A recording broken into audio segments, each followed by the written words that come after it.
Bienvenidos una vez más a Basket365. Soy Denis y en el vídeo de hoy estoy en este formato porque voy a hacer una especie de presentación, voy a plantearos una idea, y es que hace unos días Mark Cuban, en una entrevista con Mark Stein, Mark Cuban es obviamente el propietario de los Dallas Mavericks, planteó la idea de expandir el draft de la NBA hasta 4 rondas, o sea, otros 60 picks más, un total de 120 picks del draft, y es una idea que puede parecer atractiva o interesante, pero tiene bastantes problemas, y aquí voy a hacer mi propuesta para expandir el draft a 3 rondas, no 4, me parece excesivo, con el fin de hacer una expansión coherente y que pueda funcionar, porque si lo hacemos a lo loco realmente no tiene sentido. Y bueno, antes de nada, si estáis aquí me imagino que es porque os interesa la NBA, así que os animo a que os suscribáis, dadle a like a este vídeo en particular si os ha gustado y comentadme abajo lo que opinéis, y ahora ya sí, vamos a empezar.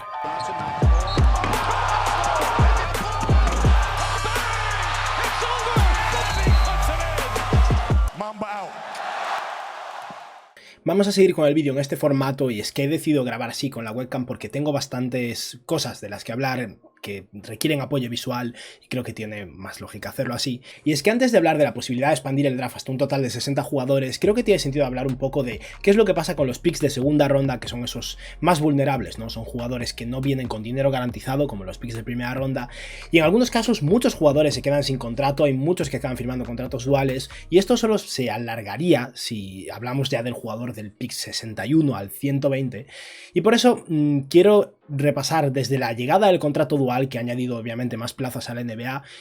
cuál ha sido la realidad de los jugadores drafteados o seleccionados en la segunda ronda del draft, y por eso vamos a repasar los 5 años que llevamos de existencia del contrato dual, que empezó en la temporada 2017-2018, y aquí estáis viendo los 3 primeros años. En la temporada 2017-2018, de los 30 jugadores drafteados, 16 firmaron contratos regulares, o sea, más de la mitad de estos jugadores, 5 estrenaron el contrato dual y 9 jugadores no tuvieron contrato al comienzo de la temporada. Esto luego obviamente se va modificando, hay jugadores que firman contratos, jugadores no drafteados que firman contratos duales, pero aquí nos estamos fijando en esos jugadores que tras ser seleccionados tienen exclusividad con un equipo, con el fin de ver qué ha pasado con cada uno de ellos. Un año después la situación no cambia mucho, de hecho 20 jugadores firman contratos regulares, que es una cifra enorme, 20 de 30, 4 firmarán contratos duales y 6 no firmarán ningún tipo de contrato, y la temporada 2019-2020 se reduce un poco el número de jugadores que firman contratos regulares, baja de 20 a 18, pero se duplica la cantidad de contratos duales, y veréis que esto a partir de ahora será una tendencia. El número de contratos duales, una vez los equipos se han acostumbrado, ha aumentado, y bueno, 4 jugadores terminarán sin contrato en ese draft de 2020 entre los picks de segunda ronda, lo cual es una cifra bajísima. Obviamente cuando me refiero a jugadores sin contrato no me refiero a jugadores que no tengan trabajo, son jugadores que no están en la NBA con un contrato dual, algunos están en la G-League, han firmado Exhibit 10, otros están jugando en Europa o en Australia, pero no empezaron su carrera después de ser drafteados en un contrato dual o un contrato regular en la NBA.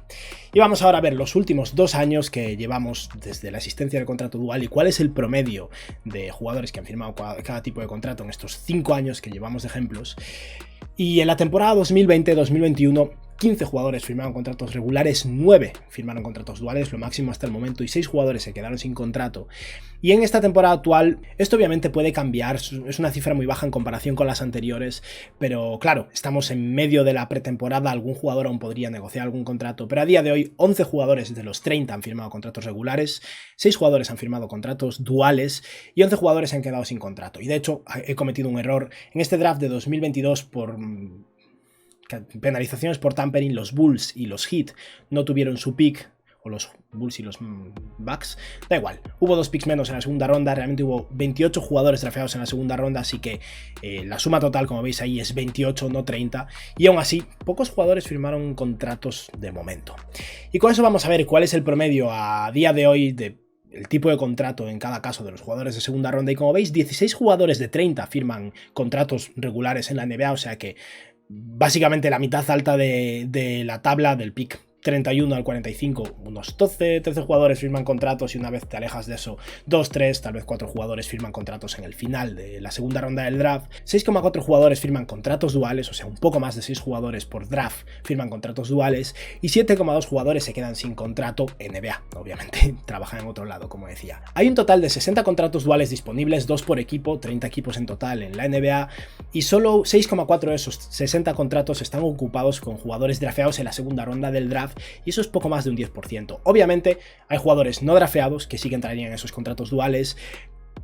pero muchos de esos contratos están ocupados por jugadores con más experiencia. Los contratos duales pueden abarcar a jugadores de hasta 4 años de experiencia en la NBA y es el caso en muchas ocasiones. Los equipos prefieren jugadores que estén probando suerte en su segundo equipo, que lleven 2-3 años en la NBA para ver si evolucionan y funcionan bien, antes que invertir en jugadores jóvenes. Y vemos cada año que los picks del final de la segunda ronda ya muchas veces son drafts extras directamente porque los equipos no tienen interés en ese jugador número 56. Y por eso no estoy seguro de que ampliar en 2 rondas tenga mucho sentido. Y creo que podemos omitir ya la idea de añadir una cuarta ronda del draft, no tiene ningún tipo de sentido. Mark Cuban hablaba de esto y hablaba de la posibilidad de ofrecer como premio por el torneo de la mitad de la temporada que quieren añadir dentro de 2 años, ofrecer como premio el primer pick de la tercera y de la cuarta ronda. Podemos hablar de la posibilidad de incluir ese primer pick de la tercera ronda, pero vamos a olvidarnos de 4 rondas de draft en la NBA. Esto no es la NFL, donde los equipos tienen 50 y pico jugadores, hay 15 jugadores en plantilla, 2 contratos duales, 17. No tiene sentido. Vamos entonces a plantear cuál es el mayor problema que acarrea el incluir una tercera ronda en el draft de la NBA y expandir el draft a 90 jugadores con el fin de intentar solucionarlo y proponer alternativas. Y el mayor problema es evidente. Primero, que los equipos llegan a un punto en el que ya no están tan interesados en esos jugadores, sobre todo porque invertir dinero en un jugador 65 en el draft, aunque sea dinero de contrato dual, sigue siendo $500,000. Y el segundo, sobre todo, es que hay jugadores con más experiencia que pueden optar a las mismas plazas que estos jugadores. Obviamente hay jugadores no drafteados que firman contratos regulares también. Y ese es otro incentivo interesante también. Los jugadores que no son seleccionados en el draft tienen la posibilidad de firmar con quien quieran. Y eso les da una flexibilidad y una posibilidad de negociación que no tienen los jugadores drafteados. Lo cual quitaría poder a un jugador que sea seleccionado en el pick 75. Tiene exclusividad con un equipo y al mismo tiempo no tiene nada garantizado. Y eso es un problema. O sea que el punto número 1 es que hay muchísima competitividad por esos 60 contratos duales, ya no digamos por los contratos regulares, y se limitan mucho las opciones para jugadores que son considerados fuera del top 60 de su promoción, ¿no? Otro problema que puede surgir para estos jugadores jóvenes es la falta de tiempo de desarrollo. Los equipos ya tienen una cantidad limitada de minutos de desarrollo para jugadores seleccionados en la primera ronda del draft, en la segunda ronda, no seleccionados, jugadores que llevan 2-3 años de experiencia y siguen necesitando esos minutos y no producen tanto. Llega un punto en el que las oportunidades se acaban. Y por eso es muy importante que estos jugadores estén realmente dispuestos a jugar en G-League y a desarrollarse en G-League, porque es una vía de desarrollo que cada vez más equipos están realmente utilizando y potenciando. Oklahoma, por ejemplo, que tenemos aquí a Sam Presti, lo utiliza un montón, pero al final en G-League no se gana tanto. Incluso con el Exhibit 10 los jugadores cobran un máximo de $50,000 extra que se acumulan con unos, creo que $35,000 de salario, $37,000 de salario anual. O sea, estamos hablando de $75,000 en total, que para Estados Unidos es una miseria, y más siendo jugadores profesionales de baloncesto que podrían irse a Australia y ganar más dinero. Otro problema es que no hay incentivos para los equipos, como lo decía. Si tienes que pagarle $500,000 a un chaval que ha sido el pick 75 del draft y que no crees que te vaya a aportar nada este año para desarrollarlo y que posiblemente en un año se acabe yendo a otro equipo, a menos que quieras seguir pagándole y seguir desarrollándole, el riesgo es muy grande para los equipos y el beneficio es mínimo, tanto para los equipos como para los jugadores. Como decía, no van a tener tiempo de desarrollo, no van a ganar tanto dinero si acaban jugando en G-League y tienen exclusividad con un equipo y en consecuencia no pueden negociar con otros. Otro problema también, creo que relacionado un poco con los pocos incentivos que tienen los equipos para tener tantos picks en el draft, es la acumulación de picks. Creo que eso sería perjudicial porque ya hay equipos que a veces se ven en problemas por tener 3 picks en la segunda ronda porque no quieren tantos jugadores, no quieren tantos proyectos y los acaban prácticamente regalando o, bueno, vendiendo por dinero en ocasiones. Si a eso le sumamos que Sam Presti acabe en 2032 teniendo 12 picks de tercera ronda del draft, llega un punto en el que esos son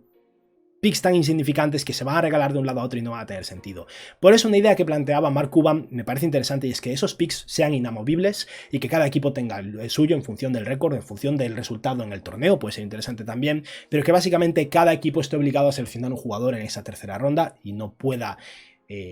omitir o dejar pasar esa opción. Creo que es interesante y vale la pena, sobre todo porque al final los equipos se lo pueden permitir.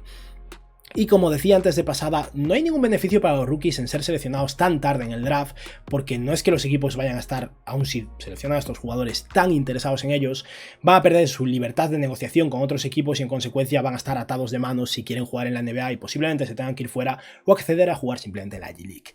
Así que ahora vamos a plantear unas cuantas opciones con el fin de mejorar todo esto. Y aquí os presento mi propuesta con el fin de hacer viable una tercera ronda del draft, y creo que realmente podría tener sentido. La primera es crear un contrato específico para picks de tercera ronda o jugadores no drafteados. Podríamos limitarlo a ambas opciones, porque si no, en cierto modo, una vez más sería más beneficioso ser no drafteado que ser un pick de tercera ronda, y no creo que eso sea bueno. Mi idea para ese contrato es que sea probablemente la mitad de un contrato dual o un 66% de un contrato dual tal vez,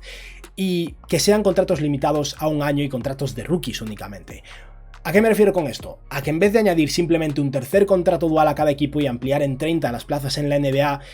con esto tampoco estaríamos dando cabida a estos jugadores jóvenes, porque muchas de esas plazas seguirían yendo dedicadas a jugadores con más experiencia, y sigue siendo $500 millones que tal vez a algunos equipos le pueda pasar más o menos. Robert Sarver no tiene 2 jugadores en contrato dual nunca porque no le gusta pagar, básicamente, ¿no? Si añadimos un contrato específico para novatos, que solo pueda durar un año, pero que le dé exclusividad al equipo de control sobre ese jugador, con el fin de que lo puedan desarrollar sobre un año en la G-League y luego tomar una decisión, y ese contrato es suficiente para incentivar a un jugador a presentarse al draft y estar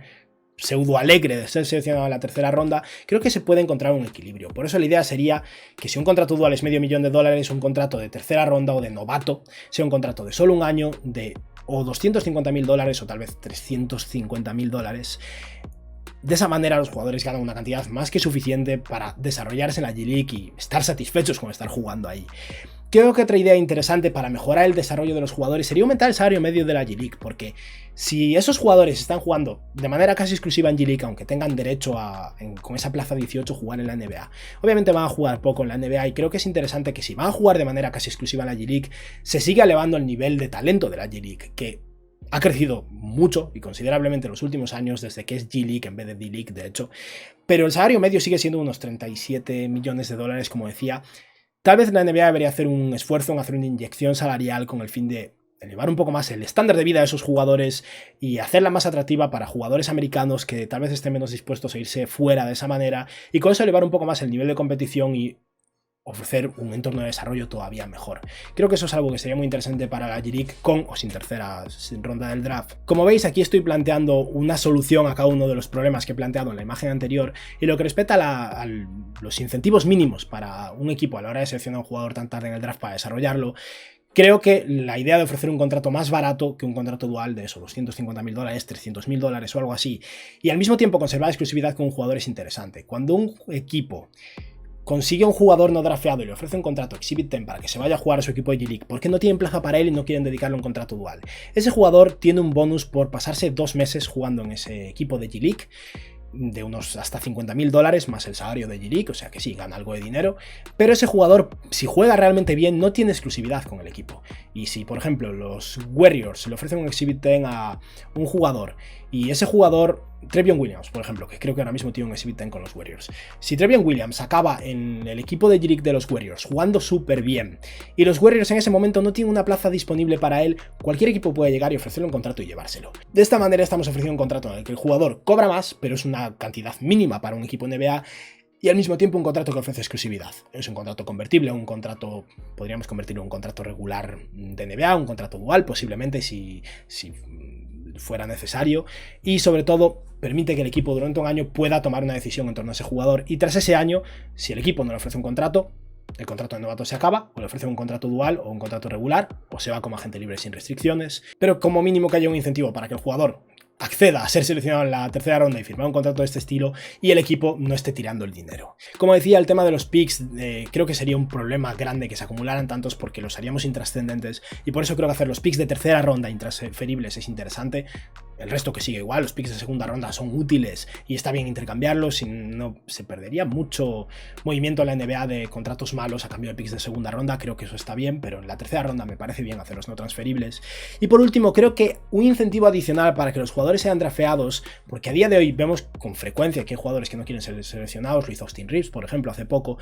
es ofrecer un pequeño bonus por ser drafteado. Los picks de primera ronda no lo necesitan porque ya tienen 2 años garantizados, y cuando son drafteados en la primera ronda el equipo le va a ofrecer un contrato y ya tienen ciertas garantías. Pero que un jugador de segunda ronda se lleve $100.000 por ser seleccionado, simplemente por ser seleccionado, probablemente lo haga menos reacio a no tener la libertad de negociación con otro equipo, y en particular para los picks de tercera ronda que están en una posición más precaria, obviamente están siendo seleccionados mucho más tarde, el pagarle $50.000 de bonus por ser seleccionado simplemente ya los pone en una posición mejor de cara a después firmar ese contrato de rookies donde estarían cobrando ya $350.000, $400.000 en función de dónde dejemos ese contrato de rookies, y como mínimo tienen ciertas garantías. E incluso si al final el equipo no le quiere ofrecer ese contrato de novato y acaban ofreciéndole un Exhibit 10 para que se vayan a la G-League, el jugador estará ganándose el dinero de bonus del Exhibit 10 y unos $50.000 adicionales, lo cual hace que el jugador tal vez tenga algo más de motivación para ser seleccionado en la tercera ronda en vez de pelear por ser el no drafeado en vez de ser el pick 80. Porque creo que va a ser un problema, dado que a día de hoy los jugadores a partir del pick 40 y algo ya no quieren ser seleccionados muchas veces, por eso imaginaos en picks más tardíos. Y nada, con esto hemos finalizado mi propuesta para introducir una tercera ronda del draft en la NBA. Decidme en los comentarios qué os parece, si estáis de acuerdo, si no estáis de acuerdo, si creéis que hay algo más que se podría modificar, pero en general creo que esto queda bastante bien redondeado. Y nada, esto ha sido todo por hoy, espero que os haya gustado el vídeo y que tengáis un buen día. Adiós.